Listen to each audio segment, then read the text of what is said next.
beloved Boss Mike Cervera.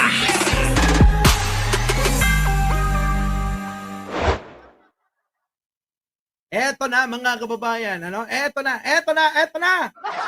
Oh, pasok. Sir Mike, kung sabihin man nila, ang unang-unang tinawagin sa akin, palengkera. Kasi parang lagi akong palaban. Sa akin po, welcome na welcome po, tawagin nila akong palengkera. Kasi yung mga tao sa palengke, kahit maingay po yan, ibig sabihin may sense po yan. Huwag nilang maliitin ang mga nasa palengke, nagtatrabaho sa palengke, nag-aas ng palengkera. Ibig sabihin po niyan, na napapansin. So, welcome po sa akin yung mga tawag na ganyan. At saka, sa halo Si Mike Abe naman kasi. Minsan si Mike Abe medyo may pagkasulsol din eh, no? Tuloy. 3 taon na kanilang paninira at kung ano mga sinasabing below the belt sa first family, lalo Correct. na kay Pangulong Marcos. Correct. Akala nila kasi lahat ng taon, lahat ng panahon kanila. Ngayon, nagkaroon na ho ng pagkakataon ng Pangulo sa pamagitan po ninyo bilang Undersecretary, Presidential or Malacanang Press Officer. Yun na ho yung tamang-tama. Sinasagot na ninyo. So, hindi nila akalain na merong lalabas at gagalaw ang ating Pangulo na ilagay ka dyan para harapin ito mga ganito. Kaya nasyak sila. Kaya ngayon, walang argumento, personalan na lang yung kanilang ginagawa. Kaya nga mga kababayan eh. Oo, personalan na ho yung mga banat nila eh. Kaya nga mga kababayan, hindi ko maiwasan minsan tawagin kong bakla si Rocky. Oh, ayoko naman tawagin kamukha ng kabayo si Libayan. Oo, dahil gwapo naman yan. Di ba, Libayan? Kung tinatawag kang kabayo ng mga nanonood sa'yo, ako hindi. Oo, isa kang gwapo. Pero milya-milya ilalayo ko yung sa kagwapuhan ko. Ha? Eto na. Tuloy. Putik. Yun ang aking nakikita sa kasalukuyan mong kalagayan, Yosek. Yun. Yun nga po nakakalungkot, Sir Mike. Sa 3 taon halos, Na? puro paninira, Ah? puro walang mga basihang pag-aakusa sa Pangulo. Pero hindi nila napapansin na sila yung attack dog. Ay! Nako! Attack dog daw kayo, Libayan, sabi ni Atty. Claire. Ano, mga aso kayo? Akala ko kabayo, bakit naging aso? Oo. Libayan, sabi ni Atty. Claire, attack dog daw kayo. Bakit ganun? Attack dog? Akala ko kabayo.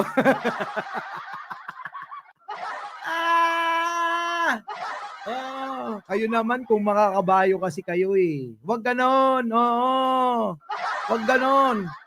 Tatawagin yung asong ulo naman si Arnold. Talay. Grabe, masakit yun ha. Masakit yun. Ito na. Puro paninira, puro walang mga basihang pag-aakusa sa Pangulo. Correct. Wala namang basihan. Sabi nila, adik, bangag, adik. Tapos pag tinignan mo yung mga itsura, pinagtabi mo yung mukha nila. Pag pinagtabi nyo yung mukha ni Roque at ni Pangulo, mga kababayan, sino mukhang bangag? Di ba si Roque? Pag pinagtabi mo naman yung mukha ni Pangulo at ni Digong, sino mukhang bangag? Di ba si Digong? Pag pinagtabi mo yung mukha ni Baste at ni Pangulong Bongbong Marcos, ang layo na ng edad nun. Di ba mas mukhang bangag si Baste? Pag pinagtabi mo si Libayan at si Pangulo, grabe, lalong-lalo na yon. Di ba? Paano pa yung mga amuyong? Libayan, paano pa yung mga amuyong mo? Di lalong-lalo na. Para bang pinagtabi natin si Aga Mulak noon at Taong Grasa. Grabe, no? Parang nagtabi naman kayo ng Aga Mulak at saka Taong Grasa niyan. Talay. Pero hindi nila napapansin na sila yung attack dog. Kita nyo mga attack dog. Dog na taong grasa. Dog na grasa? Asong grasa? Puti. Asong grasa pala kayo. Mga DDS. Hoy, mga DDS. Asong grasa na kayo ngayon, ha?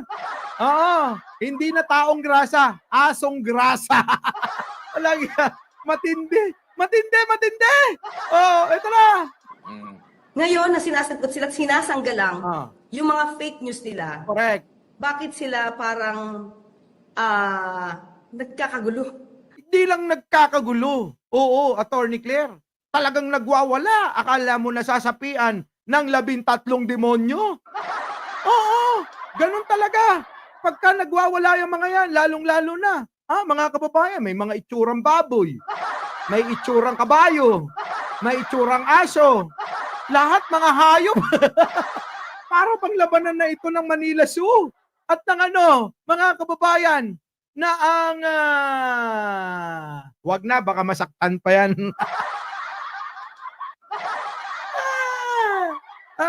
Labanan ng Manila Zoo. At ng mga kababayan, kayo na bahala dyan. Baka masaktan. Tuloy. Nagkakagulo sila. Oo. Dahil sa aking mga sinasabi. Correct. Natawa nga ako doon sa, kasi nanonood ako sa vlog mo eh. Ah. Doon sa Garapata, may garap, maduma. Puti, hindi lang aso garapata pala kayo. Parang asong, parang asong, grasa. Kasi, mga kababayan, kapag naging asong grasa ka, puro ka garapata. Puro daw kayo garapata. Kasi naman yung mga itsura nyo naman, ayus-ayusin ninyo. Gayahin nyo si Banat Bay. Yun, oh. Kahit mukhang aso, nagpakalbo. Di ba? Ganun, skinhead. Tuloy. Kami ng Garapata ng mga attack dog. Grabe. Kaya nga, Garapata ng mga attack dog. Ayun yung mga amuyong. Oo. Kung mga garapata siguro ang tinutukoy ni Attorney Claire Castro dito, yung sila Roque, sila Maharlika, sila Banat Bay, isama na natin si Libayan. Yun ang ibig siguro sabihin, At yung mga yan yung mga aso. Yung mga garapata naman na nakikisip-sip lang sa mga content ng mga yan yung mga garapatang vlogger. Mga garapata pala kayo eh. Yung mga sumisip-sip ng content ng mga ng mga aso. Grabe. Grabe. Talay. mukhang na inuusig na sila ng kailang konsensya kahit hindi mo pinapangalanan, nagre-react eh. Oo nga. Eto, tignan nyo. Inuusig na sila ng mga konsensya nila? Oo. Bakit? Tignan nyo. Sample. Sample. Sample nga kung sino yan. Ito. Ang pambabastos Hmm. na ginagawa nitong undersecretaryng ito na pero mo magsasalita ka, ang tanong ko nga is that even allowed by the Presidential Communication Office to be saying those things? Parang hindi ito tinuruan ng communication. Parang hindi ito Ganyan sila galit na galit kay Atty. Claire. Apektado, bakit to? Oy! Tikya! Asikasuhin mo na lang daw yung mga troll farm mo! Tikya! Galit na galit kay Atty. Claire. Bastos daw. Parang sila naman. Hindi. At tanong ko mga kababayan, kailan naging bastos si Atty. Claire Castro? Kabastusan ba ang pagiging real talk niya? Kabastusan ba ang pagsasabi ng totoo? Kabastusan ba yung pagsagot ng kung ano yung totoo? Yung ba yung kabastusan? Oy, tikya. Sample na natin to. tinuruan ng pagrespeto sa institusyon. Mm. 'Di ba? Ngayon kung ang Bardagulan is the official communication framing of this administration, wag kayong magulat kung Hindi naman kami nagulat kasi matagal nyo nang ginagawa yan. Bardagulan, bastusan, balahuraan, ganyan yun, tikya. Kapatid mo ba si Roque? Kamukhaan mo siya noon eh.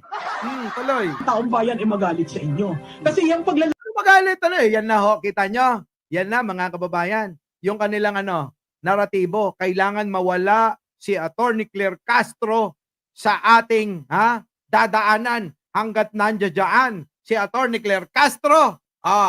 Hindi tayo magwawagi. Barado tayo lagi. Kasi hanggat hindi sinasagot yung mga paratang ng mga yan, iisipin ng mga mamamayan, totoo yan. Kaya kailangan naisip ni Pangulong Bongbong Marcos o kung sino naman ang nakaisip dyan, na ilagay si Atty. Claire dyan para harangan, sagutin niya mga yan, ay napaka-very good talaga niyan. Ngayon, mga kababayan, nanggagalaiti silang lahat. Ha? Sukdulan, gumawa na silang fake news na rating, ha? Na survey ni Pangulong Bongbong Marcos na bagsak daw at binibintang kay Atty. Claire. Oh. Ha? Ibinibintang kay Atty. Claire. Para nga naman isipin daw ni Pangulo dahil sa kanya kaya bumagsak. Ginawa niyo naman tanga si Pangulo. Oh, ngayon mga kababayan, tanong ko sa inyo. Ha? Kayo, kapag tinanong, gusto niyo bang mawala si Atty. Claire sa kanyang posisyon? Oh. Sino ang may ayaw na mawala at kailangan talaga natin si Atty. Claire sa Malacanang? Sa mga ayaw, pumayag na mawala si Atty. Claire, paki-press 1! Oh.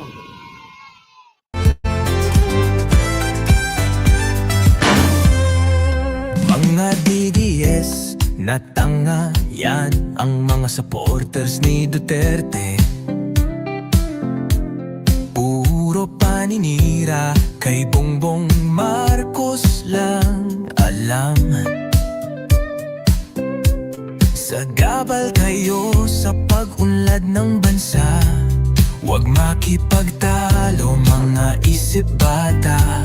Puro galit sa puso ang alam nila. Naniniwala sa mga gawang fake news ng kasama nila. Magbago na kayo mga Duterte supporters para sa ikabubuti ng bansang Pilipinas. Di na maibabalik si Duterte na nakakulong.